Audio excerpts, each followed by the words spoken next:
വക്കീലിനെ കണ്ട് സംസാരിക്കാൻ നീ വക്കീലിൻ്റെ നമ്പർ ആയിരുന്നെങ്കിൽ നീ ഇതാക്കി വെച്ചോ എന്നൊക്കെ പറഞ്ഞാണ്.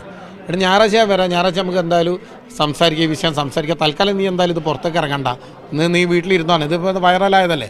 ഇനിയിപ്പോൾ മാനേജറൊക്കെ പോയിട്ടുണ്ടെങ്കിൽ ആൾക്കാർ എന്തെങ്കിലും തരത്തിലുള്ള സംസാരം വരണ്ടെന്നുള്ള രീതിയിൽ ഞാൻ പറഞ്ഞു, നീ അവിടെ നിന്ന് നിൽക്ക്, നാളെ രാവിലെ ഞാൻ വീട്ടിലേക്ക് വരാം, വന്നിട്ട് ഞങ്ങൾക്ക് ഒരു അഡ്വക്കേറ്റിനെ കാണാം, സംസാരിക്കുക, ലീഗലായിട്ട് പ്രൊസീജ് മുന്നോട്ട് പോകാമെന്ന് പറഞ്ഞിട്ടുള്ളൂ. അത് പറഞ്ഞ് ഞാൻ നേരെ വീട്ടിൽ പോയിട്ട് ഫോൺ 2 സ്വിച്ച് ഓഫ്. എനിക്ക് ടയർഡായതുകൊണ്ട് രാവിലെ ഞായറാഴ്ച ദിവസമാണ്, ലീവുള്ള ദിവസമാണ്, ആരും കോൾ ചെയ്ത് ബുദ്ധിമുട്ടിക്കേണ്ട വെച്ചിട്ട് ഞാൻ ഫോൺ സ്വിച്ച് ഓഫ് ആക്കിയിട്ട് കിടന്നതാണ്. ഇന്ന് രാവിലെ ഫോൺ 6 മണിക്ക് അലാറം അടിഞ്ഞ് ഫോൺ ഓണായാടാണ് എനിക്ക് കോൾ വരുന്നത്, ഇങ്ങനെ സംഭവിച്ചു എന്ന് പറഞ്ഞിട്ട്.